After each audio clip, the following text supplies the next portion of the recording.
Assalamu alaikum, family, peace, healing, and light, and welcome back to another episode of Healing with Angelica's podcast, where we discuss all things healing. And of course, if you are new to the show, welcome, beautiful souls. On today's broadcast, we have a special guest joining us today, my personal holistic doctor, my good brother, Dr. Akilli Muhammad, as we'll be discussing today's topic, Black women in the medical apartheid system in America. Dr. Akilli, welcome and thank you so much for joining me today. How are you? I'm doing wonderful, my sister. Thank you for having me. It's an honor. Yes, sir. It is a pleasure to have you on the show again. Yes, sir. Praise be to Allah. And for those who don't know who you are, do you mind letting our audience know more about you? Well, let me keep it brief so we have a good conversation. I am a traditionally American trained physician, so I went to medical school like most of your doctors in the emergency room, family practice offices, urgent care centers. But a few years into practice, I was really disenfranchised because I didn't feel like I was serving Black people like I had always envisioned. Mhm. Prescribing medications and sending you for this procedure and sending you to this specialist wasn't what I saw myself doing. I saw myself spending time with people and helping people reverse problems and moving into a direction of healing. And that was my transition. It was approximately 2003, 2004. I was frustrated in my office one day, went home, started reading How to Eat to Live, and the Honorable Elijah Muhammad challenged me to my core with that book. And I had to start questioning everything that I was doing. Mhm.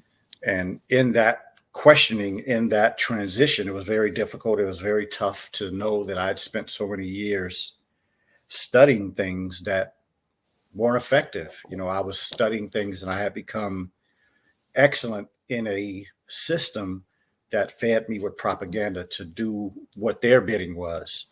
But praise be to Allah. Today, I can say that How to Eat to Live has helped me understand how to sit, listen, and formulate a way so that people can get on a journey to healing if they choose, because it does take work.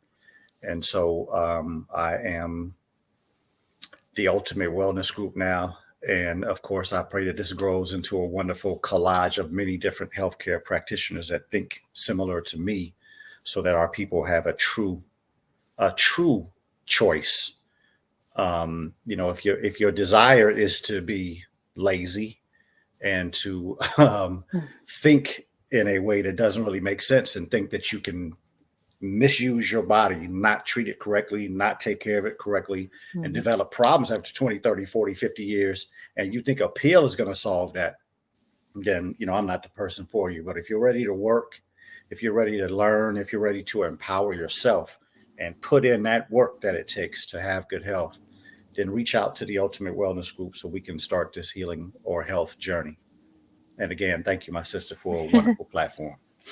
Yes, sir. Yes, sir. So beautiful. So grateful to have you. So grateful that you were a big part of my healing journey. When I say Dr. Akili, oh my gosh. Every time I think about how my healing journey started, I think about you because you played a big part. Allah used you to assist me Yes, ma'am. in my healing journey, and I just been thriving ever since. So I'm so grateful for you and for you to make that decision to want to actually put in How to Eat to Live and go away with just the standard medical, with how we typically treat ourselves and go to a natural route. So our Yes, ma'am. praises due to You put Allah. in the work, my sister. So I still got to put something back on you. You put in the work. Yes, yes. Oh my gosh. And I really wanted it. Yes. So that matters. Like you have to really want it. And Dr. Achilles is not the one to be playing with. If you gotta really want it, if you want to deal with him and really get, the assistance you need. So Yes, sir. Praise be to Allah. Yes, Now ma'am. let's get started on today's well needed topic. Black women in the medical apartheid system in America. And please, for my audience today, do not, and like I always said, this is your opportunity to ask your questions, especially with this topic. Do not hesitate to put any questions you may have for our guest, my brother, Dr. Akilli Muhammad, in the comment box below. So, this topic is something that has been weighing on my heart for a very long time, as medical apartheid has been only getting worse, more so amongst the Black community and especially amongst the Black women. And for those who don't know what medical apartheid is, I was introduced to it from author Harriet A. Washington, who wrote the book Medical Apartheid, in which it discussed a history of medical experimentations on African American from the era of slavery to the present day. This book presents the first detailed account of Black Americans' abuse as unwitting subjects of medical experimentation. Today, we will be discussing more so as how Black women are a part of medical discrimination in America. And that brings me to my first question for you, Dr. Akilli. What do you believe is the reason as to why Black women are targeted the most when it comes to medical apartheid in America? Wow, that's a powerful question. Let me first say, for anybody that doesn't necessarily know what the word apartheid is, it's just a more fancy word of racism. It's really segregation based on race. So if we look at the medical field and apply that, then when you walk into a hospital, when you walk into a physician's office, urgent care center, emergency room, the reality is you're walking into a facility where white supremacist mind is in effect, regardless of the skin color of the person. And that's a very serious statement. And many people don't understand that statement, but I live that statement. The the the the the, the education, and let me put that in quotations, the education in the medical system has its benefits. There are many things that I can hear, there are many things that I can see, and there are many things that I can figure out with my hands that I would not have been able to do if I didn't go through the years of education that I did go through. The problem is the aspect of propaganda, the aspect of medicine where they train us and they guide us in a direction, and they didn't allow us to use our minds to make that decision. For instance, a medication. If you come to me and there's a problem with your body and it's showing up when I check your blood pressure, it's showing up when I check your sugars, it's showing up when I evaluate you and your pregnancy, well, that is a problem that occurred by some lack in the human body, because Allah made these bodies perfect. There's nothing that goes wrong with these bodies when we take care of them as Mhm. they should be taken care of. And so it's a pretty I would say it's a trivial answer for somebody to come to you and present to you a problem that took 20, 30 years to develop, and you give them a pill. That's very trivial. It Mhm. doesn't address that person's cares, concerns, what they've been going through, what they are going through. It just totally eliminates that. And that is that system. That system used propaganda to make us think that that was the right thing to do. That's the benevolent thing to do. That's the good feeling that you want to help take care of people. That's what you're. No, you're not. Mhm. You're causing more problems. But those of us that really had that desire to be a doctor, we didn't have the ability to look at it like I'm looking at it now. I'm looking back on my medical education. When I was 21 years old in medical school, hell, I was on fire. I'm in the process of becoming what I wanted to be all of my life. So it was easy for a person to trick me at 21 years old, 22 years old. My parents didn't have the ability to set me up to question the Rothschilds and their overtaking of the medical industry. They didn't know. Mhm. And so here it is, as a 20-year-old young man, 21-year-old young man, I'm like geeked. You know what I'm saying? I'm like, oh, hell yeah, this is the best education ever. I'm about to get out here and do some things with this. And that was the problem. After I went out there and started to try to do things with this, I wound up running into a wall. Like, man, I cannot see that this is what I went to medical school for. I didn't spend all this money and all this time to do this. No. And so that's the foundation of why Black women are mistreated. And the reality is why Black women most, because Black women is the gateway to maintaining that Black mind, the Black person that wants to go out and make the world better. And in the current world that we live in, those that run this world are in fear of the Black mind coming out pro-Black, coming out revolutionary, come out not satisfied with what my people are going through, nor am I satisfied with myself being comfortable, right? I heard this post today. This brother was talking about his anger at himself for becoming comfortable. He said that he always told himself that he wasn't going to become comfortable, but he looked at his life and was like, damn, I became comfortable. And now I have to uproot this comfortable tree. And that, in Brother Dr. Akilli's opinion, is what the problem is with Black people. Yes. You're comfortable going to a damn hospital. You're comfortable going to a doctor's office. You're comfortable going to an urgent care center, a medical emergency facility, and you haven't thought about these things enough before you wind up in that situation. You wind up in a situation, you have put your total life in somebody's hands that you don't know if you can trust. Right? I literally had somebody I was talking to yesterday, and they said they were so happy that they got a chance to sit down and talk about their medical problems with me, because they didn't feel like the doctor that they went to prior even cared. They didn't even feel like the person listened to them. They felt like the person half listened, attention was somewhere else. But by the time this person hadn't even finished talking, they were already having a prescription written. Now, that's the reality of this medical system. And if you take yourself into that Black woman, the queen of all, the origination of all people, every single person on this planet can be traced back to a Black woman. I mean, that's not arguable. That is a truth. That is the truth, right? And so if that is the truth, and it is, then how can a Black woman be such at a high risk of dying giving birth? How can a Black woman be at such a high risk of losing her child in something that she is made to do? That thought right there, to me, is a profound thought that all of us with Black skin have to start considering. How is it that a Black woman, and the greatest thing that she can do, and if there's any woman that has a problem with, the Black woman has a problem with that statement, just think about that statement for a minute. The Honorable Elijah Muhammad, the Honorable Minister Louis Farrakhan, Harriet Tubman,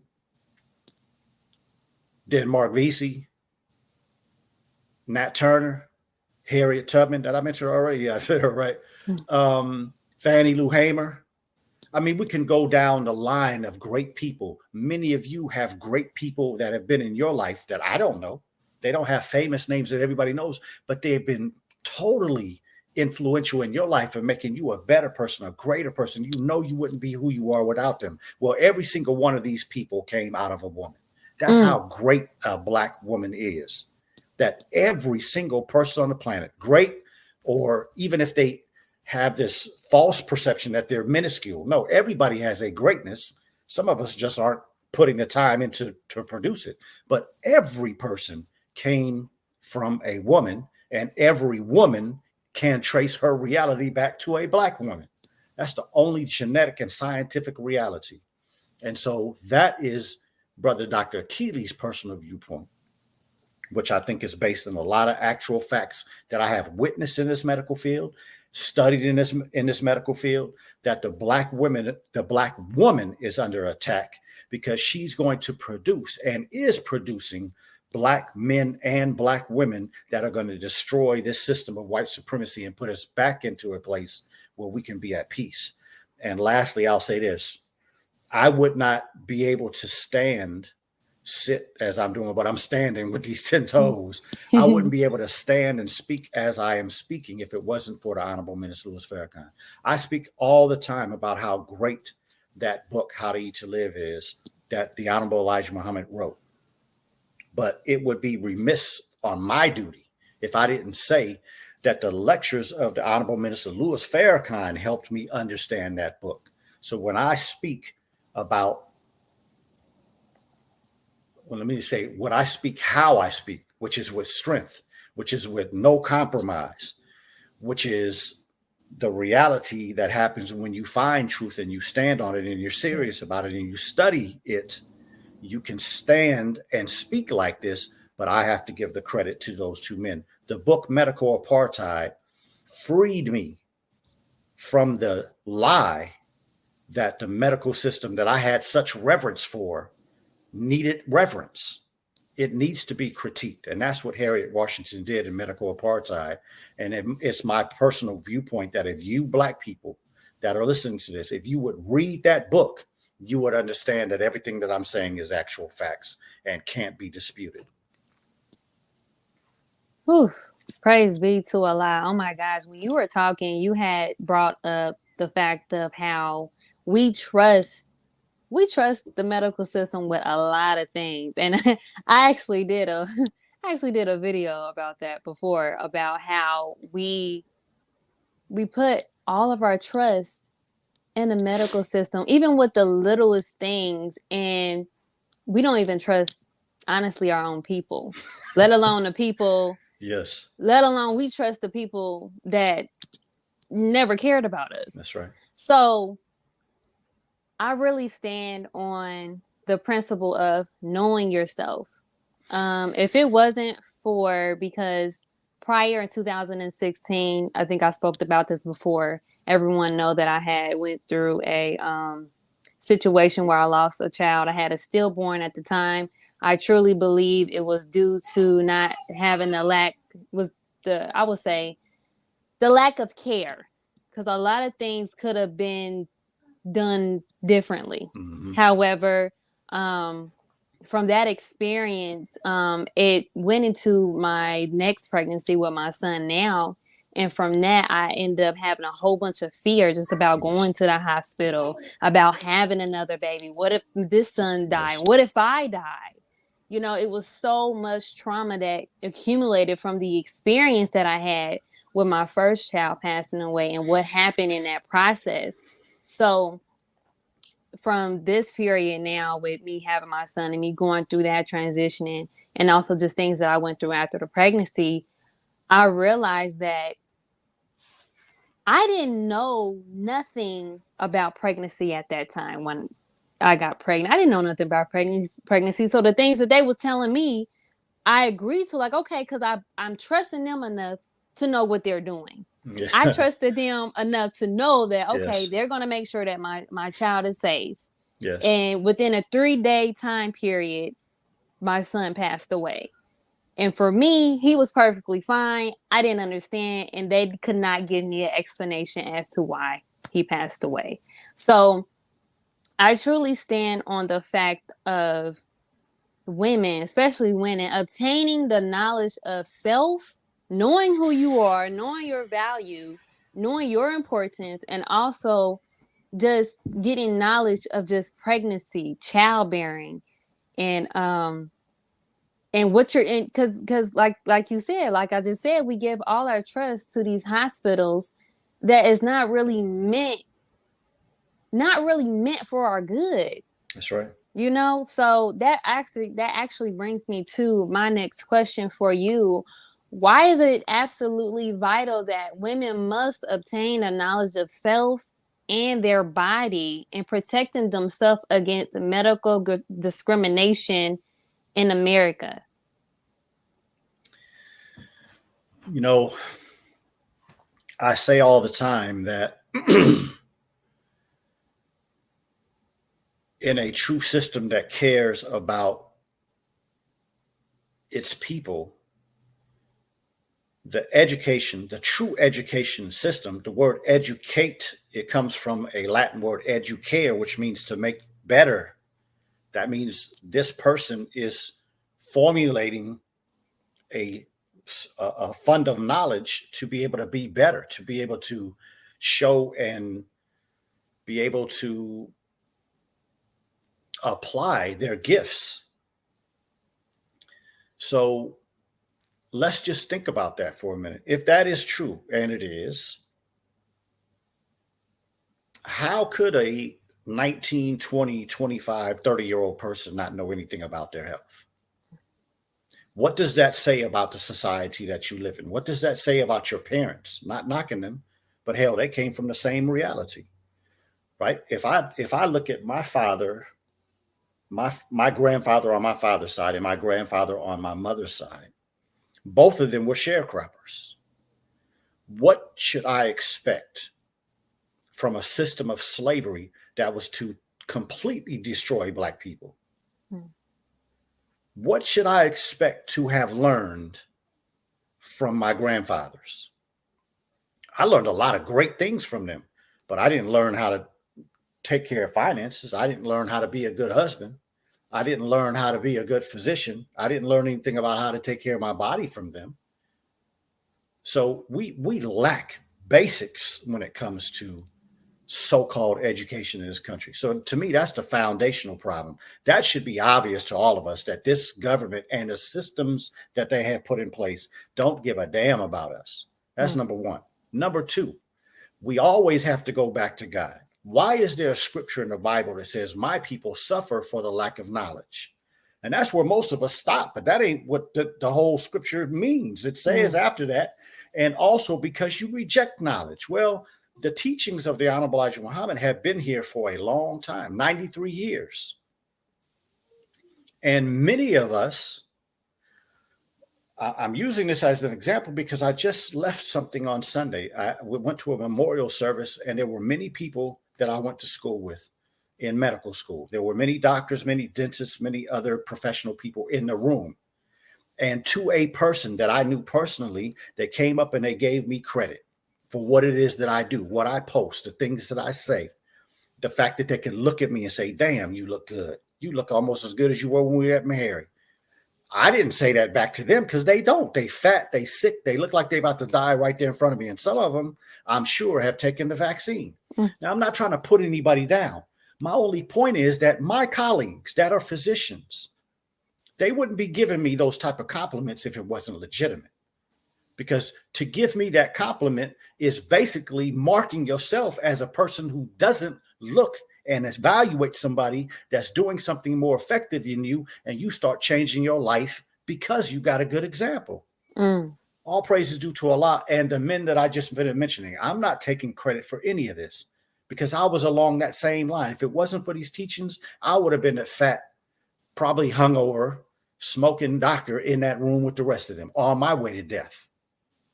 And so at the end of the day, we have to understand that many of you don't know anything about what happens in the backdrop of a hospital or a medical office, right? I was in medical school, as I just finished telling you. I watched people cheat through their way through school. I saw people pay their way through school. I saw people have sex through their way. This is not me making anything up. And it was worse at white schools. There were people. I went to Meharry Medical College, the best Black medical school on the planet, the best medical school on the planet. I had people that I was in school with that had friends at other schools around the country. And the cheating and the paying and having sex for grades was astronomically higher than our school. So that's the first reality, is that you have many doctors out here that don't know a damn thing. They did not bust their behind in school. They found a way to get out and make it easy. They had parents who had money. They had parents who had stuff set up for them. They probably wouldn't even care. I'm not trying to pat myself on the back, but I knew when we had to spend all night long studying. Many times I would study till 3 or 4 o'clock in the morning. Got to be in class at 7. That was a regular role for years. But I knew there was going to come a time where I needed that information, where I was going to have to explain things, where I was going to have to make sure people understood what was going on with them so we could find a way for you to come out of this reality. That wasn't the mind frame of many people that I know. So there's one aspect why you can't trust them. The second aspect that you can't trust them, as I just finished saying, is that this whole system has been taken over by the Rothschilds' mind. Mm. So you may not know that when you go and see the black woman, Dr. Johnson, or the black man, Dr. Jackson, dentist, physician, whatever they are, their mind has been consumed by the Rothschilds' idea. Mm. And that's why you can listen. Well, I should say I can. Sometimes the average person can't, but I can listen to a physician, regardless of their color, and I can tell what their perspective is. For instance, I dropped something on my IG the other day. There was this black woman that was talking about Tori Bowie, the one that the Olympic athlete that died in childbirth. Mm. She said, in an answer, a question was asked to her: should black women fear having babies in the hospital? Her statement was, I am a member of the American College of Obstetrics and Gynecology. Automatically, when you hear a black person say that, that's the mind of Rothschilds. I'm just telling you all. If you hear a pediatrician say the Pediatrician Society, if you hear a family medicine doctor say the American Family Practice Association, you're listening to people that are bought and sold by a system. They don't question the system. They don't question their reality in the system. And they don't read books like Medical Apartheid. They don't read books that will challenge everything that you went through. And that's what happened. It's painful to challenge everything that you studied for years. And then you say, okay, I can piecemeal that piece out there and I can use that. But that right there, that's garbage. Nobody wants to do that.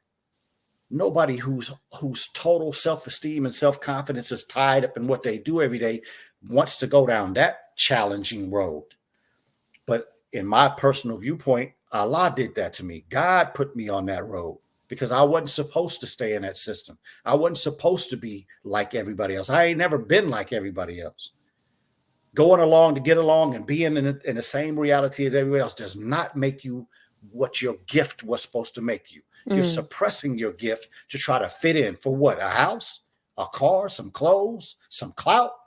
That's going to end pretty soon, as your life is going to end pretty soon. So to me, that's the first. I think those are the foundational reasons that black women and black people should not trust the system. And then the obvious evident thing in my viewpoint is just to slow down for a minute and think about your reality, your life. You buried your grandmama and she was taking all the pills they gave her for 5, 10, 20, 30 years. You buried your granddaddy, your aunt, your uncle, your mama, your daddy, your brother, your sister, your cousins, whoever, and they have never improved taking the medication that people have given them. How can you trust a system that has your people going back every 3 months to get a refill? A doctor's telling them, oh, yeah, you're healthy. How in the hell can you be healthy and you got diabetes? How in the hell can you be healthy and you got high blood pressure? How in the hell can you be healthy and you just had a stroke? How can you be healthy and you can't even walk across the doggone street without losing your breath? How can you be healthy when you're not even confident? You shuffle to step up on a curb. And when you were 20, you would jump and flip and do black flips onto a curb. See, we don't have anything that we can scientifically address, scientifically evaluate, scientifically take in consideration and say that we should even trust the system. It's been lying to us since the day they lied to us and say we were welcome. Now, those of you who are maybe have a little problem with what I'm saying, go back and talk to some of the older people in your family. Black people couldn't go to white people's hospitals in the 50s. Started a little bit in the 60s. By the 70s is when we were really allowed to start coming into their facilities. Go do some research on the CDC website and look at when black people's health started to deteriorate in this country. When we were allowed to leave slavery, because that's really what happened. There was no abolishment of slavery. That's a lie. When we were allowed to leave the ravages of slavery, they were already in the mind frame of producing something to pull us right back in. That's what Jim Crow is. But my point is that when we left slavery, our lifespan went up. And in the 1970s, our lifespan started going back down. 1970s in general is where we started getting accepted into their medical facilities. That's a lot of information to prove to you that we can't trust their system. You can like the way I say it or not, but if you evaluate what I just finished saying and do your own research, you'll come to the same conclusion. No doubt. Praise be to Allah. And honestly, it's at a point where it's like, it's not about if you like what you hear or not, it's the truth. Praise be to the Lord. So we have to make sure that, we stand on truth. And I mean, I don't see how many times we need to be consistently proven that this system has That's no regard to our lives at all. So praise be to Allah. And if you are enjoying this episode just as well as I am, please, please, please show your support by donating today to Cash App $ Healing with Angelica to help sustain future episodes just like this. And also, if you all are enjoying all of the broadcasts here on Closing the Gap Broadcast Network, please show your support as well by donating today. Information to donate will be shown on the screen below shortly. I love you all. Now let's get back to today's episode, Black Women in the Medical Apartheid System in America with Dr. Akilli Muhammad. So, Dr. Akilli, we kind of got into my next question, but I want to target the Black women or pregnant women or women that are, wanting to be pregnant. Could you please explain why hospitals are not safe when it comes to giving birth and why home birthing is the best option? Wow, that's like the most important question in my life right now. So let me just point out for those who may not know and those who do know, maybe just a reminder, but Black women have been giving birth to Black children for trillions of years. Yes, trillions. If you think that this earth is 6,000 plus years old or anything near there, your mind has been captured by white supremacy. There is a museum tour that's going all around the world where they have a young lady named Lucy who is 4 million years old, and she had an umbilical cord. So that's just proof that anybody that talks that the earth is 6,000 or 100,000, a few 100,000 years old, that the conflicting information proves that you're a liar. So I'm just using that to supplant the idea that we as Black people have been around for a long time, meaning that Black women have been giving birth and haven't had any problems doing that because we've never had the statistics like we have now. In slavery, we weren't losing as many children or mothers as we are now. Obviously, something is wrong with where we are going and the information that we're using. So if we can all agree that giving birth to a child is something that a woman's body is made to do easily, that doesn't mean that there's not pain involved. Even in small children, when you watch them grow, we say what? That sometimes they have growing pains. Well, it's not that the process of growing is hard. There may be a difficulty factor in it, but it's an easy process to watch a child grow. All they got to do is eat and keep living. So a woman has the ability to give birth to a child easily. Yes, there's pain involved because it's a serious process of getting that child out of the womb into this environment. But understand the point that it's not something that's difficult for a woman's body to handle. Why are we losing so many women? Why are we losing so many babies? Because that easy process has been overtaken by the minds of Rothschild. What do I mean? If you have an OBGYN doctor that works at a hospital, they are under a mandate. They're under a protocol that your mother giving birth to this child can't stay in that labor and delivery room all day and all night. You can't stay in that surgery suite all day and all night. Sometimes that's the process of delivering a child. In this day and time, when women are not eating correctly, they don't know how to take care of their bodies correctly, they're not drinking enough water, they don't exercise during their pregnancy, and they they are concerned about the pain. So you automatically take out one of the processes that helps to process. It's the pain that helps the process move through. Your hips and your ligaments are opening up. That shouldn't feel good. If any of you have ever played sports and you've twisted a little something or done something, you know that doesn't feel good. So when a woman's pelvic region is starting to loosen up, that shouldn't be something that feels good. We should expect there to be some discomfort. But when you take that Rothschild's mind and that doctor that's in the hospital, my schedule is important.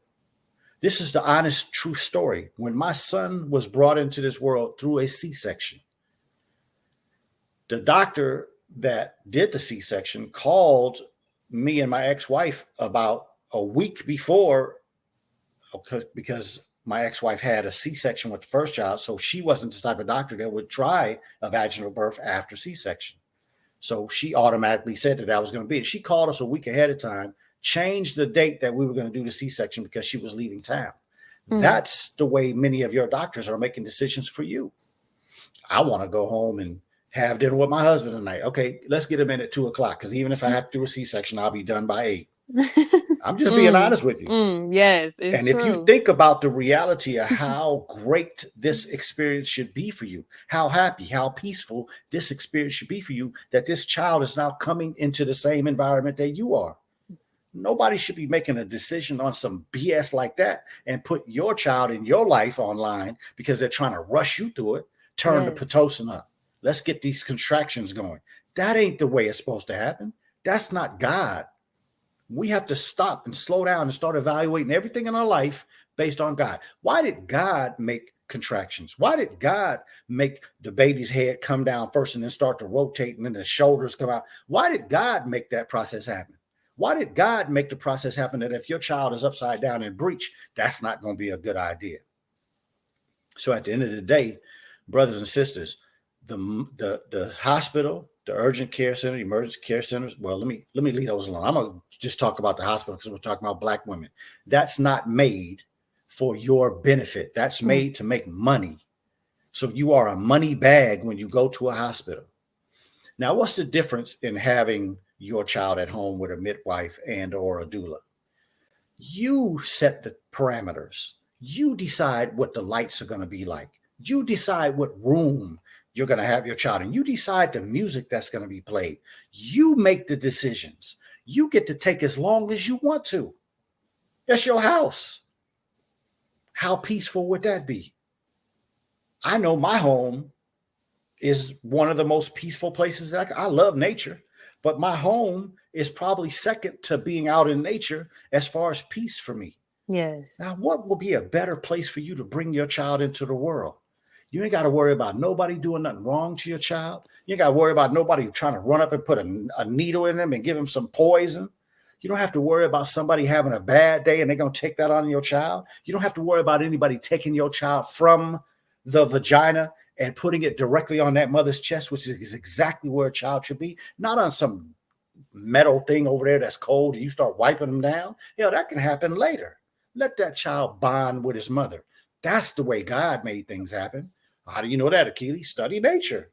What other animal on the planet Earth has somebody take their child after they deliver? No, that child is delivered. And usually that mother will lay next to that child or start licking that child because there's an interaction that has to happen immediately with that mother. Nobody else, just that mother. And that's why in many cases, including myself, there's a spiritual disconnect from God. Yes. And there's also a coldness to your own mother and coldness to people because your mother wasn't allowed to do the God-given realities that brings you comfort, that immediately takes away insecurity. Now think about this. You in a bag of water with an umbilical cord, with these loving thoughts that have been going into your being for 9 months. It can't be secure to be pulled out of that environment. So the birthing process is a process that produces insecurity in a child. Ooh. So when you take that child after they come out of that environment and put them directly on the one that was giving them the comforting thoughts, insecurity starts to go away. I have evaluated myself. Many people say that I'm very confident, I'm very strong, I'm very this and I'm very that, but I'm insecure in some aspects of my life. And I am absolutely sure it's because when I went back and did my auditing, they delivered me and put me on a scale. It was cold. And I was calling for Ooh. my mother in my mind. And then they started wiping me down, but I was cold and I was thinking about where's my mama? Where's my mama? So that has produced an insecurity in my life that I don't know how to solve. And many of you, just by me telling that story, you might be able to go and tap back in with your reality and why you are insecure, Yeah. right? Because I was literally talking to a client yesterday. And I mean, like almost everything that came out of her mouth about herself was an insecure statement, was a demeaning and belittling statement to herself. She didn't do that to herself. The world did that to her. Mm. People did that to her. And maybe her own mother did that by not breastfeeding. So here it is that just with that short explanation, I pray that you all think it's short, but just with that explanation, you can see that the hospital could not be, not even close to being the best environment. Now, am I saying that the hospital is not necessary? No, I'm not, because there's some times where women can be so ignorant about how to take care of themselves, you get yourself into trouble and your baby is at risk for dying. So you might need to be in a hospital. But my points about the midwife and the doula and having your baby at home was for the mother that's trying to learn, that's trying to gain some information, and is trying to take care of herself to the best of her ability. And to date, wherever she is in her pregnancy, everything has gone okay. You should stay away, as far away from a hospital as you possibly can. Ooh. I love this. Ooh, you put nail on the coffin with this one. I'm so glad I asked this question because I'm telling you, like, ooh. And you brought, and I was just thinking that in my mind, like, it reminded me of Dianetics, like, they say it starts, some Ingram starts like directly, like when you're in the womb and just things that Yes. you've been through, and just even that experience of having not being able to have that one-on-one connection, with the baby as soon as the baby come out. I'm telling you, like, I definitely will recommend home birth before, and even now with with the COVID situation that happened, and we're still going through the pandemic, so sort of say, That's right. and just how they were doing everything during the time, because I had my son during the time of the pandemic. Oh my gosh. I told these doctors that I do not give my son no vitamin K shot. When I Yes. say these doctors was giving me hell. Yes. And I was such in a I was such in a state. I wasn't even in a good state. I just gave birth. I went into labor not even knowing I was in labor. I didn't eat nothing that day. So everything happened so fast. Everything was so rushed. Now I have these doctors telling me this, telling me that. My postpartum period, when I came home, not even came home, I mean, still in a hospital, it was just like, it was not a good setting. Yeah. So I was still in my mind, still trying to even understand that, hey, I just had a whole baby. I'm getting all these demands, and Yes. them telling me what they wanted me to do with my son, and then actually they actually said something about me, what is it, child services, because I Mm. didn't want to breastfeed. I didn't want to supplement my son at all. I said I didn't want my son to have nothing, no nothing, you know. Yes. So it was really hell. I'm not gonna lie, dealing with that process, and it just made me think of just other women and how like we give our trust to these hospitals, and we really have to trust ourselves and trust our God-given ability that we can do this on our own. And I say with our tribe, our family, Yes. our husband, to help us bring the child into this world. So I'm so glad that you did bring that up, because that just made me think about my experience and how, oh my gosh, I am grateful that I did have a doula at that time. However, I do believe that since there has been so much going on in the minds of our women and just things that has happened in the hospital. I think it has completely scared the woman to Absolutely. even have babies, to even Absolutely. want to even do that. And that's not even, and I don't even think that should not even be the case, because That's we contradictory to need, life. That's contradictory to black life. yes. Yeah. It's wild. It's Can I use wild. one more analogy? Yes, yes. Look, I grew up in Southern California, right? And the gang culture was crazy out there. You know, I grew up in blood territory. And of course, I mean, anywhere in a city that I would go, if I'm around a Crip area or anything like that, I was automatically insecure. I felt like, you know, something was going to happen.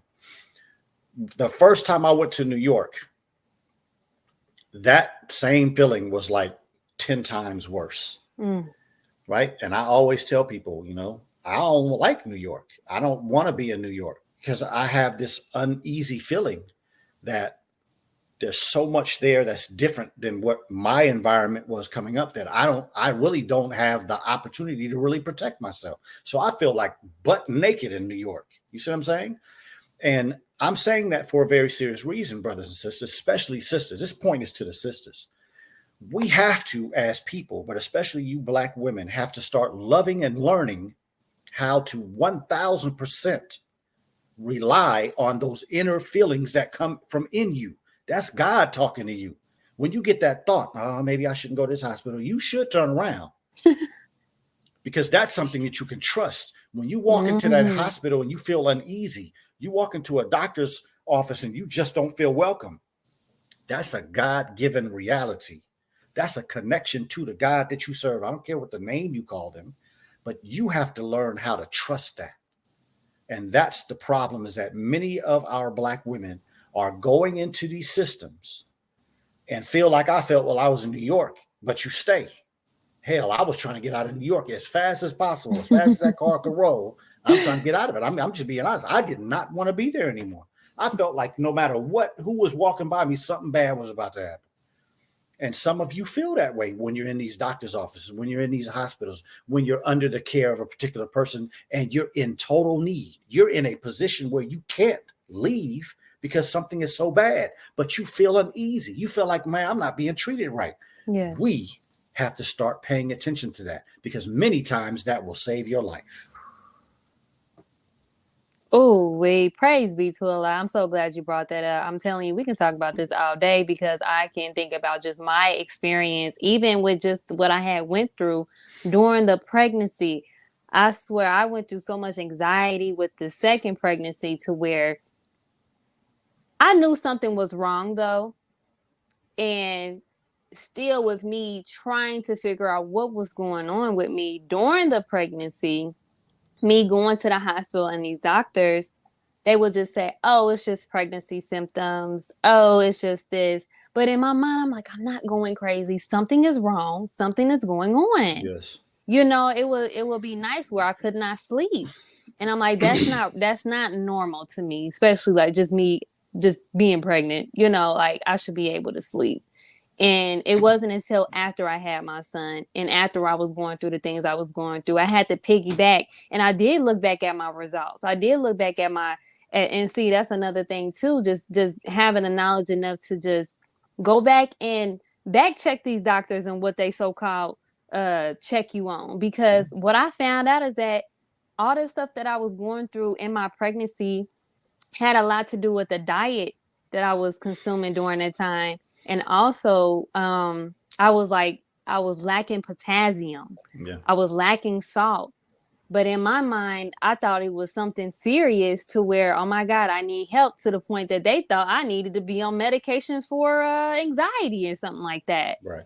But that's why it's so important to know yourself, and know yourself well enough, and trust your intuition, That's to facts. know that if something is wrong and you feel it, stand on it. Stand on it. And that's what happened. That's what I did. So praise be to Allah. Oh my gosh, I got so many questions, but I know we're winding down on time. So, but I do have two more questions here for you. Well, I just let you know, my sister, I blocked off 2 hours. So whatever your time frame is, you got me. All right. Well, great. Praise be to Allah. Let's keep it rolling. This is too important. This is too important of a subject matter, in my opinion, for us to be thinking about time constraint from my perspective, right? No. Many times when I God. do this type of show, it winds up being a 2-hour show, 2-hour plus. It's just too important. Our Black women have to have somebody that cares about them enough to not give a damn about any restraints, whether they be verbal, whether they be time. Our Black women, and I really mean this, if you have had a hysterectomy and you can't have children, this is still a subject matter that you as a Black woman should take so close, because there are going to be some young women that you know. And if you don't have some of the basic things that I talk about, you are ineffective to be able to give that young sister who's anxious as hell some type of comfort for her to go ahead down the process of producing this child. Just like you just finished talking. I was speaking with somebody just 2 days ago who is pregnant. We had a whole hour-long visit just to talk about some of the things nutrition-wise, this and that, some of the things she was doing. We just had a great meeting. And right before we were about to get off, she said, you know, I have to be honest with you, I have a lot of anxiety. And I was like, anxiety about what?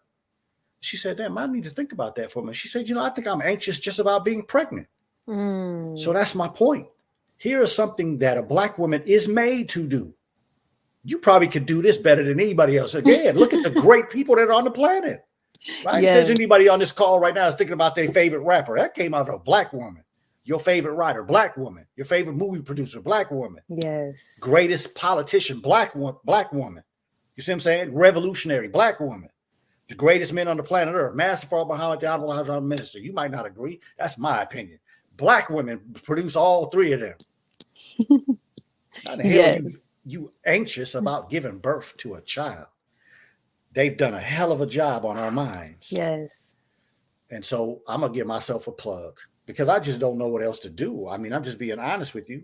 A show like this is wonderful. So I pray that plenty of Black women watch this. But I believe that my shows will help Black women start to deteriorate the power that the Rothschilds' minds have on us.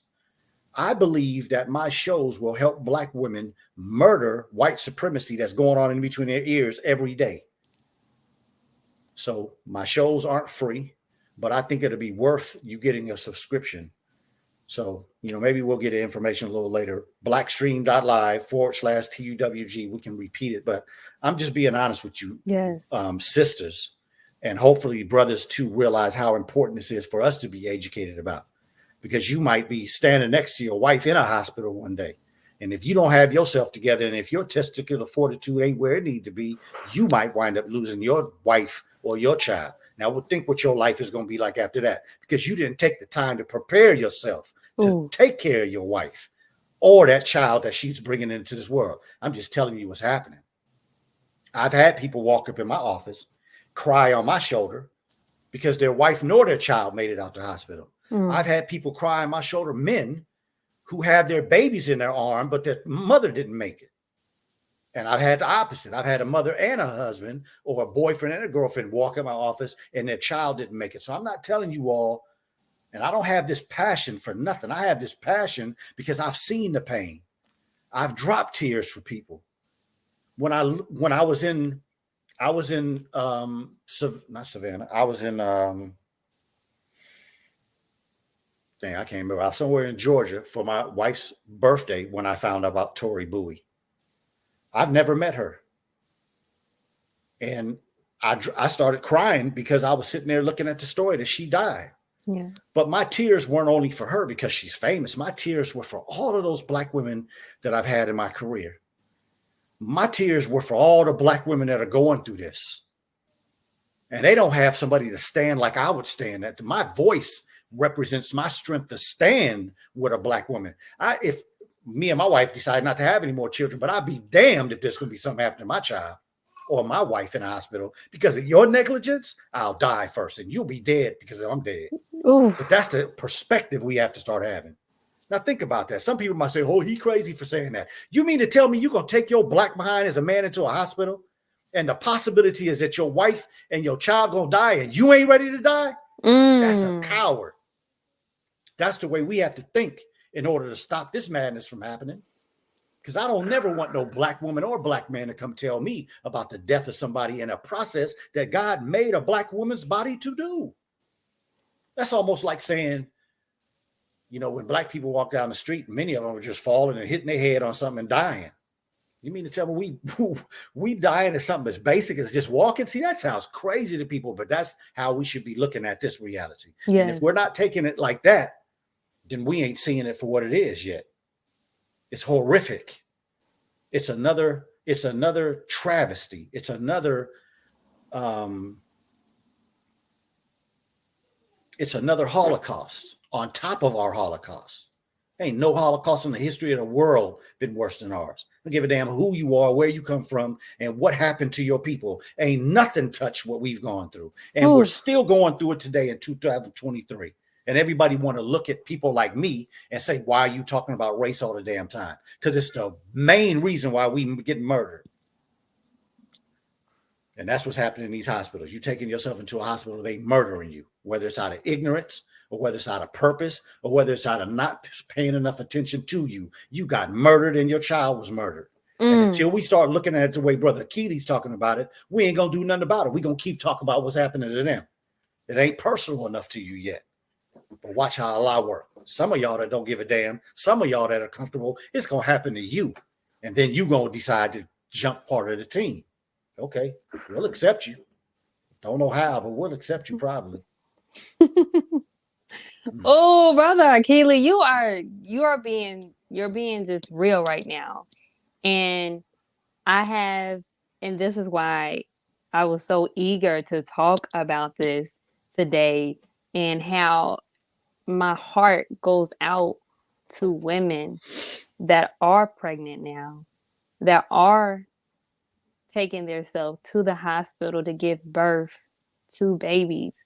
Like, even with the situation I had went through with my son, and me not even knowing how did he die? How did this just happen?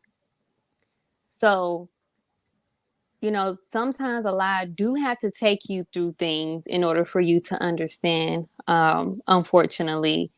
However, even with me losing my child and me having a stillborn, so I actually had to go through the process of actually pushing a child out still. And then seeing the fact that my son isn't here, that did something to me psychologically. Having to leave the hospital without a child, so that situation is also the reason why I'm here today to talk about this, because I truly believe that situation could have went completely different. But I know that Allah is the best of planners. And I also know that at that time, me being so young, I'm still young, but I was very, very young when I had my first child and that situation happened.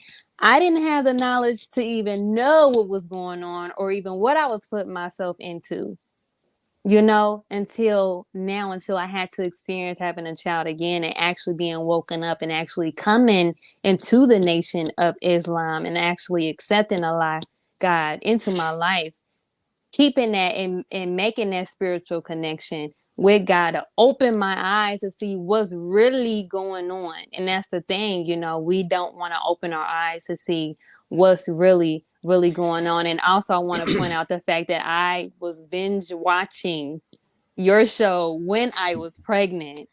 So me even when I was going through my thyroid issue right after having my son, oh my God, we can talk about what I went through in that hospital all day. These doctors was coming in trying to tell me that my son gonna bleed to death if I don't give him no vitamin K shot. Gonna tell me if I don't, they was doing too much. That's right. But I also want to speak on the fact of, because you also brought up men, and I love just your mindset on how you brought up just the fact of, you'll die as well if your wife and your child is in this hospital. Something happened now, I'll be there before I let anything happen. That's right. And I believe that is a beautiful mindset to have, even though somebody might think it's crazy, but it's not. So I want to ask you, do you believe that Black men can help in decreasing medical discrimination against Black women? If so, how? Absolutely. 1,000%. Yeah, you can decrease it. The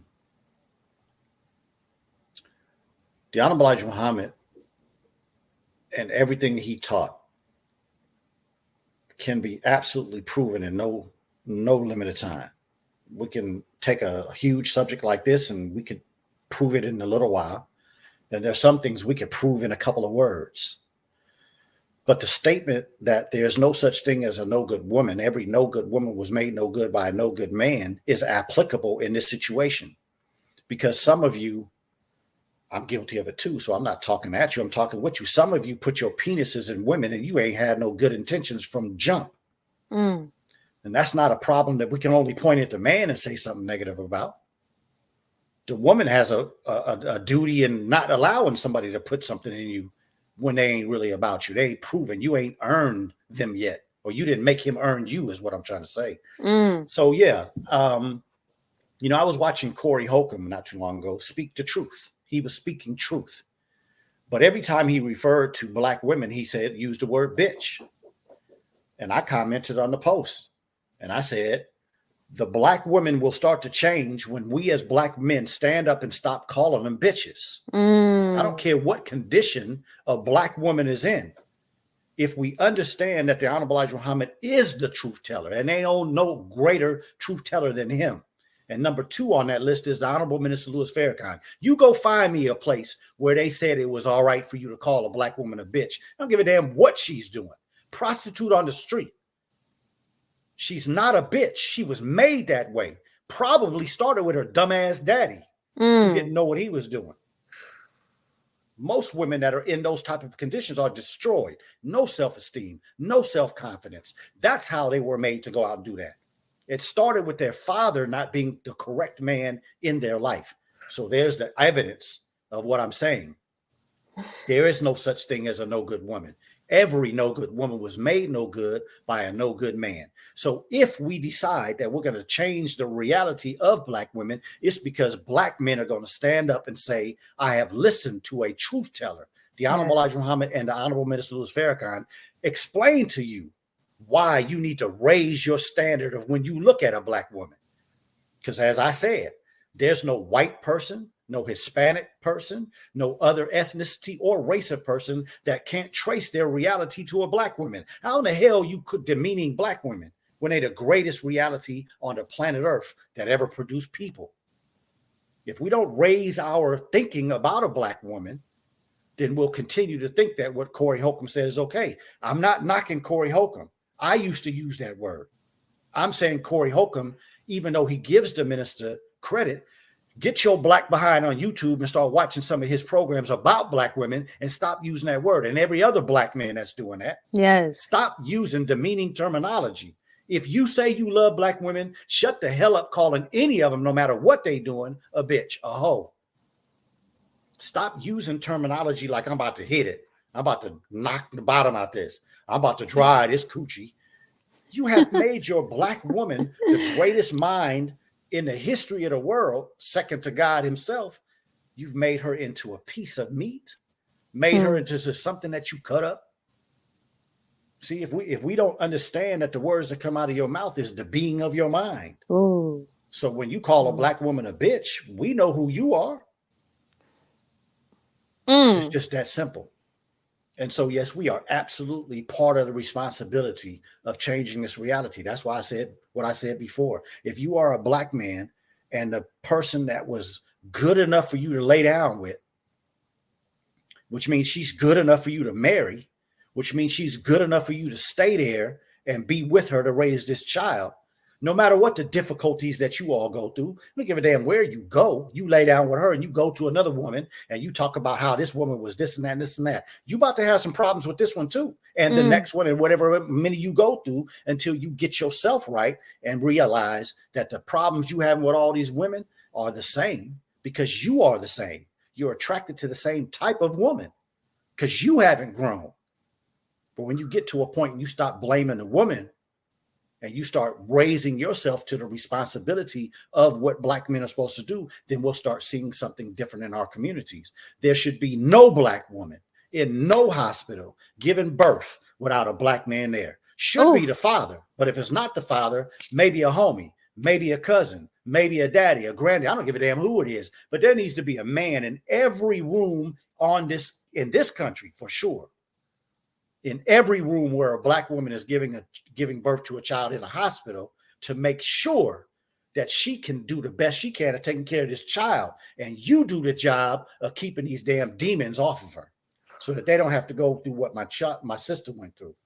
And let me tell you something, sister. I'm going to have to raise up my prayer with you in mind today, because you just like brought tears to my eyes, right? Because my first year in residency program, when I had to do my OB rotation, the person that was my superior, they were being evil, they were being mean, but they put me in the room to stay as my first case in OBGYN, to be with a Mexican woman that had to deliver stillbirth. That was one of the most horrific things I've ever experienced in my life. And I was just sitting here thinking about that happened to you. As much as it affected me, it made me want to murder somebody that day. I wanted to murder my superior that day for putting me in that situation as my first experience in a beautiful, what should be a beautiful reality, right? But for the person, like I was sitting there looking at this woman, I had lost my ability to speak Spanish at that point, but I literally was just sitting there, handling my responsibility. And I was like, man, how is this going to affect this woman?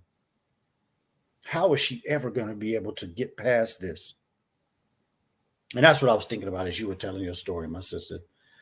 Yeah, you gotta audit that. That's difficult. That's difficult. And while I'm on that subject, Black people,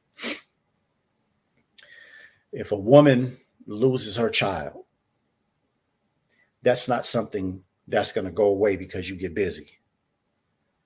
You lose a child, that's not going to go away because you have another child. That's something that we have to focus on, evaluate, and come to a place of peace with it within yourself. And so when you hear us mentioning Dianetics or auditing, that is something that the minister led us to in the Church of Scientology. Please don't get your mind all wrapped up in the foolishness that's on TV and social media. Let me speak for me. I have had tremendous gains by going to them and doing some of their technologies. I'm not a Church of Scientologist. I'm not going to join their church. They actually sent me and my wife a letter the other day. They want us to come and be part of their org. I'm not coming to be a part. I'm not coming to do. I'm a member of the Nation of Islam. It takes damn near all of my time outside of what I do. So at the end of the day, I'm just giving credit that they have a technology that could help us, because some Black people will have abortions, have miscarriages, lose a child. And then you wonder why when you 45 and you 50, you bitter as hell, because you ain't never dealt with all that pain you suffer.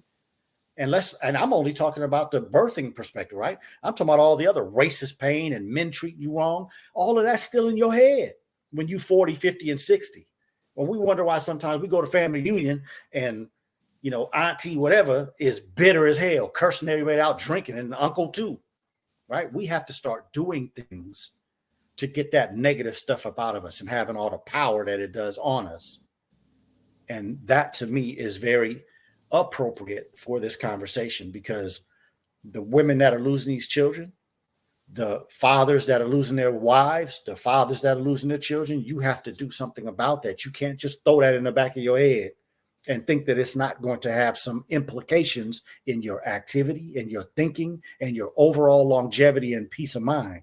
It will destroy it if you don't do something about it. It's not okay for destructive things to happen in our lives like that, and we just stay busy. Bad idea. About as bad as a Black woman going to a hospital. Yes, Dr. Akilli. Did I answer the question? No, yeah, you definitely answered the question and some.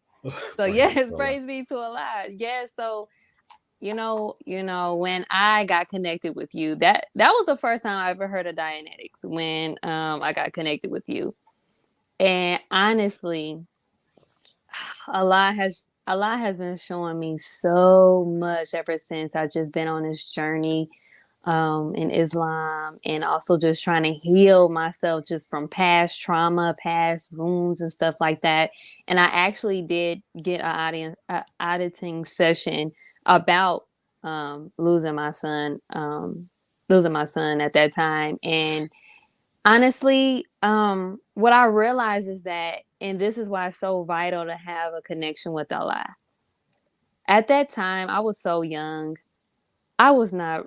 I I don't believe that I would have been able to give my son what I could have gave him at that time, despite the situation of how it happened. The mother that I am today with my son now, I definitely would have been that. He would have Yeah. been probably Similac up and junk up, all types of stuff. Yes. But the woman that I am now to my son now, I came to a point of actually getting peace with that situation, because I understand that everything happens for a reason. And even if and it took 6 years to me to actually wake up to understand that. So when I actually had my other child, to understand that, yes, my son Miles, that was his name at the time. That is his name. That's his name. My son, he came in my life and he taught me a valuable lesson. And I love that. The experience wasn't a good experience, but that experience taught me so much, you know. So when I with me actually going through the process of actually losing a child, have to actually plan a funeral, actually having to go through that experience, coming home, like I used to come home and rub my stomach because it was something psychologically, because my child wasn't with me, but I thought I was still pregnant. My child didn't come home with me. So, like you said, us ignoring that, and me, I ignored it for 6 years Yes. until I end up having another child and realize, oh my gosh, I am still traumatized from losing my first child. Yes. So that did a lot of things to me during the pregnancy with my son now, and with me actually taking the time and getting audited, and then actually growing my connection with Allah. I truly just realized that, Allah blesses us with children, but He is the ultimate steward, and Allah gave my son Miles to me for that short period of time to allow me to grow and expand in a certain way that He wanted me to expand. So it's all about also having the right perspective and changing your perspective. And I truly appreciate you for bringing Dianetics to me, because it helped a lot. And I'm still going through the process with Dianetics, because as you stated before, with Black men, I also realized that a lot of things that I go through in regards to trust and men in general had a lot to do with my father not being in my life. It had a lot to do with that. Yes. So it's a lot of things that we don't realize that bothers us now, has a lot to do with things that has happened in the past, or even through childbirth, or even as you're growing up as a child. So I'm so Every yes. thought, every reaction, every interaction that a woman has while she's pregnant is going into that child's mind. The first thing that is being produced in a child is the brain, spinal cord, then the heart. So many of us, sometimes we do things, we act in a certain way, we don't understand why. It was happening while you were being formulated. So that's how serious this conversation is. And that's how serious it is for us to promote How to Give Birth to a God by the Honorable Minister Louis Farrakhan, which is based on the teachings of the Honorable Elijah Muhammad and how he made certain parameters for our women once they get pregnant. A pregnant woman shouldn't be watching a horror movie. A pregnant woman shouldn't be watching a movie Fast and Furious or some type of, Transformers or some type of murdering story, murdering movie. That's going into your child. A mother's mind shouldn't be on abortion. The minister has already taught us that's the reason why we got murderous children. These are some beautiful children out here, but they'll pull out a doggone AK and blast somebody in a heartbeat.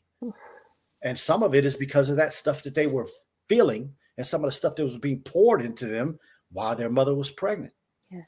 I know some people have a hard time understanding that, but it's the truth. You'll eventually understand it if you keep studying it, because it is nothing but truth that our children are a product of mother's thoughts and an absent daddy.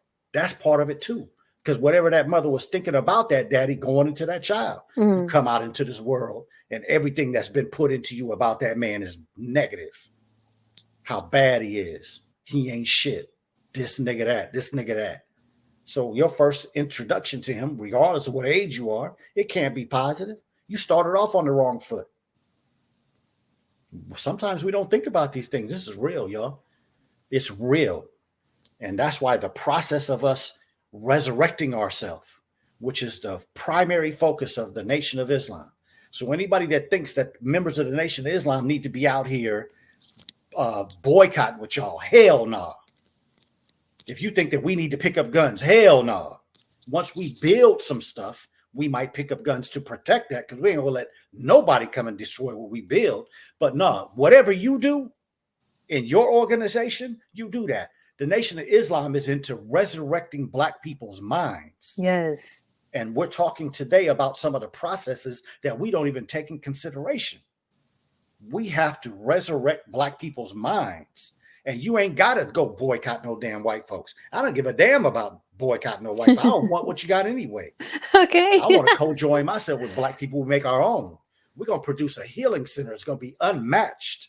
I don't give a damn where you go, wherever you go to learn. You ain't going to be doing what we doing here, because this is led by God himself. Yes. Some of the things that we got to think about. Yes, yes, yes. Oh, praise be to Allah. This is so deep. Oh my gosh. I'm so, like I said again, I'm so glad we are talking about this. It's just so important that our women know the importance of actually how to birth for God. I actually have the book as well, and I actually listened to the lectures. A lot of that you said as well, just the environment that a pregnant woman is in, the things that the woman even goes through, and how to actually prepare herself for pregnancy and birth is so important. Yes. On how your child is conditioned when he or she comes out of the womb. So when we start thinking of, and like you said, get into the mind of God as to why it's so important to really check in within yourself, getting to know yourself, and also being able to be healthy, and just obtaining just certain knowledge, so you're able to give your child the best that you can give your child. That's right. Because it's so important. And that's why I said that, they used to tell me generational wealth is what, money. I thought that was at that point in time. But no, generational wealth to me is us actually healing from the trauma that we've been through, so we don't bring in children that is a product of our environment based off the trauma and stuff that we've been through in our life. Because if we continue to not heal ourselves, we'll continue to bleed on the children that comes up after us continuously. So like I said, this is such a beautiful topic. I'm so glad to have you on the show. And I do have one more question before we end the show. I think this is going to end it off and be a good question. What advice would you give a woman that is pregnant or would soon like to be pregnant about making the proper decisions when it comes to, I want to say, health, and also the proper decision on birthing? A proper decision on giving birth. That's a good question. I would say the most important suggestion I can make to any woman is to associate yourself with the Nation of Islam. I didn't say join. I said associate yourself. Find a study group, find a mosque, and tap in with one of the sisters so that you could, I don't know the answer. So that's why I'm saying that you have to tap into them and ask them if you can have access to their class. I have been married twice. I have nothing negative to say about my first wife, but my first wife cannot compare to my second wife, Tawana Muhammad, because my second wife, Tawana Muhammad, had been in the Honorable Elijah Muhammad's MGT and GCC class for 20 plus years when I met her. I didn't understand who she was. I didn't understand what she had been gifted in that class. Mother Khadijah, the Honorable Minister Louis Farrakhan's wife, told her when she first met her in the 90s, she said, Mother Khadijah, what do you think I should do to be better with my husband? Mother Khadijah said, go to your class. She said, yeah, I understand that, but I'm having trouble with my husband and we're fighting on this and that. She said, go to your class. And then my wife asked her a third time. She said, yeah, I understand that, but I really want to be da da da da da. She said, go to your class. She told her 3 times, go to your class. My wife is a staunch supporter of the MGT and GCC class because it made her into the woman that can handle me. Ooh. I think you all can see that just in my response. You can tell that I'm fiery. I'm passionate, but it's all based in something. I'm not crazy passionate. I'm not crazy emotional, but I love my people and I love Black women. That's why you see this passion coming out of it. But she can handle no matter what, because I'm crazy, stupid, and silly sometimes. She can handle it, and she can handle my good side too. But my point is that class will give you keys to being a good mother. It will give you keys to taking care of yourself while you are thinking about being pregnant, on your way to getting married, and on your way to getting pregnant. Mm-hmm. So that would be my first suggestion. Associate yourself with what Dr. Akilli would assess and come to the conclusion is the best place for any Black woman's mind to get molded in the right direction. Yeah, you need to be brainwashed, if that's what you're going to call it, because all that white supremacy needs to be washed out of our brains. Ooh. So we can become who we naturally need to be. That's number one. Number two would be go to either NOI.org or YouTube and find the minister's lectures on how to give birth to a God. I promise you, I don't give a damn who the person's name is, how popular they are, how many views they got on social media. The minister gives the superior information on how you as a Black woman can grow to love yourself and then grow a baby inside of you to be a God that's going to go out here and change this world. First 2 examples. My third suggestion would be tap in with blackstream.live/TUWG. I've done many programs on this subject. I do programs with other midwives, but in my personal viewpoint, I went through a 10-part Heal series where we looked at all these different medical documentaries that are out in the public. I haven't done them all, but I've done the 10 that I thought were the most relevant and the ones that were the best. I did a critique of all those to try to explain to people from the perspective of how to eat to live, how all of these things are telling some truth, but most of it is mixed up with lies and falsehood and money-oriented propaganda. So I did a 10-part series on that. And Sister Taylor X, who I would also suggest any future mother to follow her on social media, because she does daily posts on like making your own soap, making your own toothpaste, little things to think about how to take care of yourself as a woman, just in general. Because having an idea in your mind of having a beautiful, powerful, superior child doesn't start when you lay down in the bed. It starts by how you take care of yourself. And then you'll instill most of that just by your example. And so I think it's important for us to understand value, because I have many people that come to me and say, hey, man, maybe you should drop your prices. Hell no. I believe that what I'm giving to the public is worth it. Yes. I did it for years for free. So there's still a lot of free stuff out there. I ain't going to tell you where it is because I'm promoting what costs. But I believe it. I believe it's worth every penny you will spend to be able to hear these type of things and then maybe suggest it to other people that you know. And then I'm always available for you to give me feedback. If you don't like something I say, let's have a discussion. If you disagree with something I say and you one of them type people, we can go do a live about it. My point is never to get into no argument, never get in a back and forth with a person. My point is always to make sure that Black people are being open Yes. to understanding what is right and what is wrong. Because I would say easily 80 to 90% of the health posts on IG, Facebook, TikTok, YouTube are absolute garbage. 80 to 90% is either garbage or it's truth mixed up with falsehood, or it's only propaganda because they want to sell you something. You can't trust that. But go back and check me. Go back and check my years on YouTube. How many times did you see me trying to sell something? I was offering information to empower people. But now I want to make as much money as I can because I am going to produce that healing center I'm telling you about. And if a Black woman ever walks into that healing center, you will not get mistreated. I promise you that. Because I'm going to be the one that's going to set the environment of this place. Yes. And if a person walks in the house, walks in the room, walks into an office, walks on a Zoom with Brother Dr. Akilli, I'm always going to do my best to give you the utmost respect and do the best I can to listen so that I can help you in the best way. Now, if you ugly, ignorant, and disrespectful to me, I can't tell you what's going to come back. I'm going to try to do the best I can to stay a Muslim, but I'm going to always do the best I can to be a Muslim. And I believe my shows are giving the type of information that could help the Black community change and become more healthy when it is associated to the Black woman.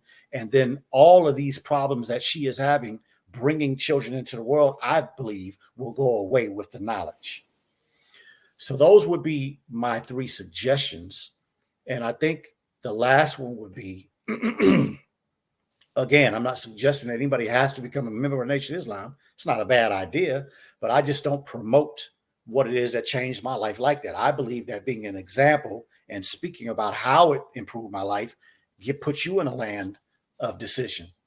But every Black person, especially Black women, have to learn how to think better of themselves. We have been destroyed, demeaned, and belittled by a white supremacist society that makes us think lesser of ourselves, that make us look in the mirror and be like, I don't really know.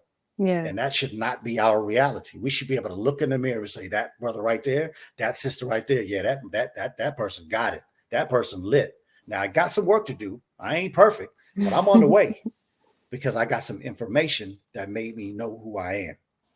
The Honorable Minister Louis Farrakhan tells us the most 2 profound knowledges is the knowledge of God and the knowledge of self. And as you understand those 2, you understand the other. Because God is a man. As difficult as that may be for somebody to grasp, it was difficult for me to grasp. But God being a man automatically makes you stop looking in the mirror and thinking that dog and nigga and homie and partner, bitch and hoe, slut, prostitute. It'll stop making all those words even connect with you. Yes. Yeah, that might be my activity at one time in my life, but that ain't me. That might be what somebody made me, but that ain't me. Now that I'm learning who I am, now that I'm learning my true lineage, now that I know that I can tap into my DNA and it's directly connected to the original God that made all of this that we look at, that start making you look at yourself a little different. Yes.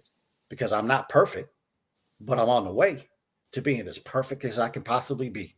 And I'm trying to destroy and rid myself of all of my shortcomings, which God don't care nothing about.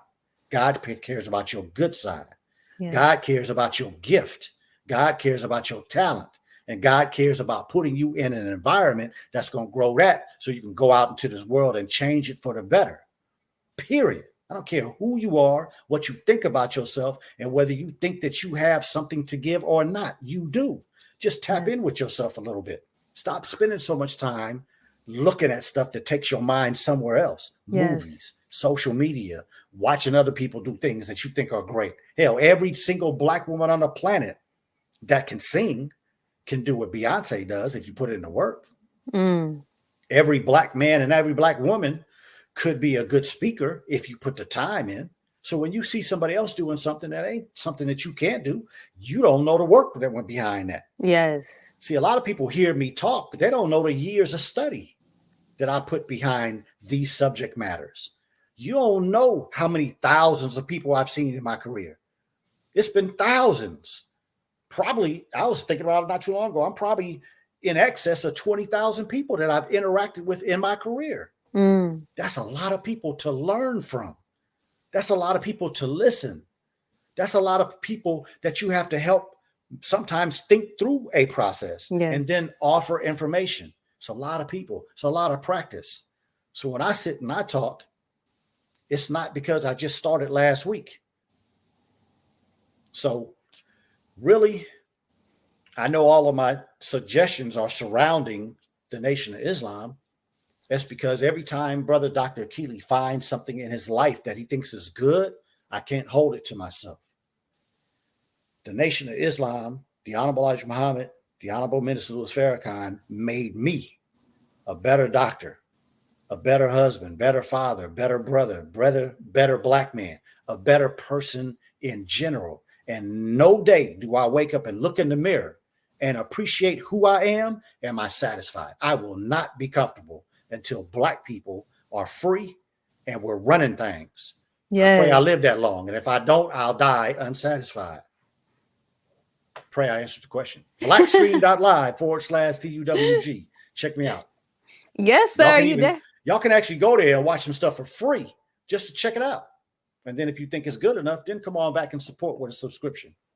Please. Oh my gosh. Yes, you guys. When I say, like I said, I was binge watching this man even before I got pregnant. But when I was pregnant, oh my gosh.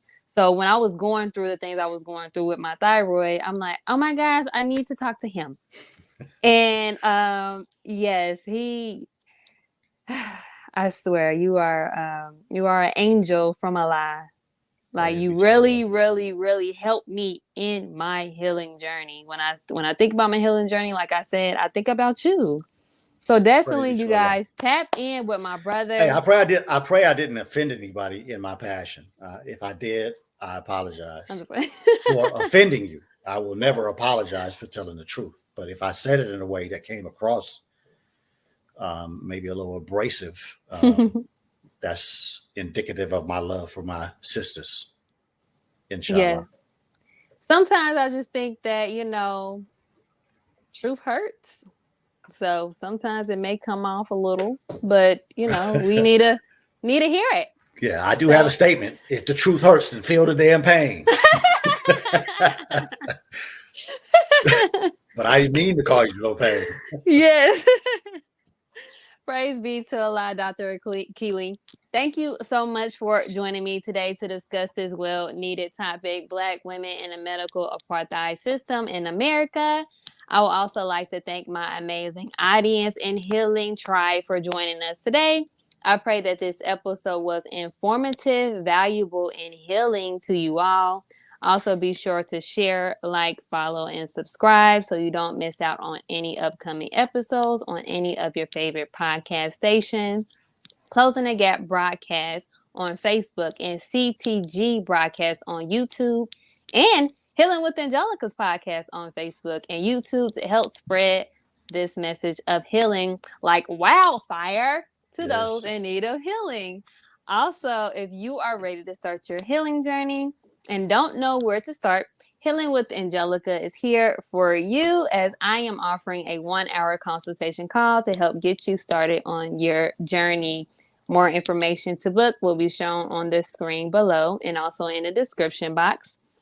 Healing with Angelica merch is now out, including ebooks. And I will also include additional information for today's special guest, Dr. Akilli Muhammad, so you guys can tap in with my brother as well. And also, there is more. I cannot leave this out. So before we end today's show, I would like to give a special recognition to those that have contributed to making Healing with Angelica what it is today and more. So special recognition to Brenda Muhammad, Kamal Muhammad. I have David X, Mark Muhammad, Kurtisha Muhammad, Asia X, Mike Stanley, Sean Scott, Demetrius, and Andrea Muhammad. I just want to say you guys are appreciated. Our praises due to High five Allah. emoji. High five emoji. Yes, yes, yes. And Dr. Akilli, I know you kind of we had the last question, but before we end, and maybe we need you to reiterate where people can locate you and find you at. Before we end the show completely, do you have any closing remarks for our audience today? No, I think your questions brought out all the passionate, I would say the passionate information, knowledge, wisdom, and understanding that I have spent the last 28 years gathering. Um, I would only say, down at the bottom, you see my IG and you see my website. You can find all of my stuff through there. But blackstream.live, it's a black owned streaming service.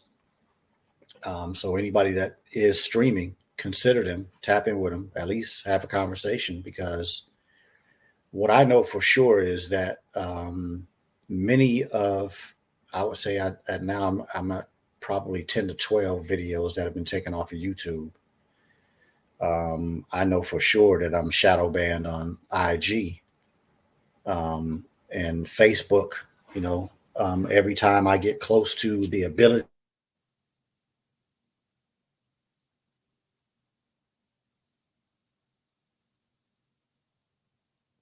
Uh-oh. Dr. Akilli?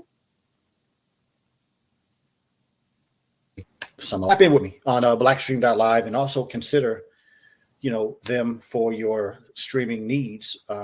That's the reason why I'm on Blackstream, because I refuse to continue to put my content on other sites that don't respect me, respect my mind, and don't respect where I'm getting my information from.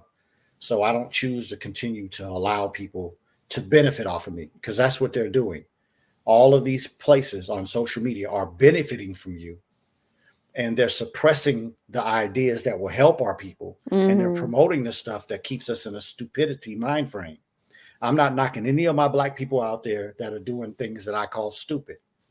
At the end of the day, I was young. I did a lot of stupid things in my life. But when it comes to the raising of our people, we have to raise our thought processes and raise the things that we're doing to a different level of functioning.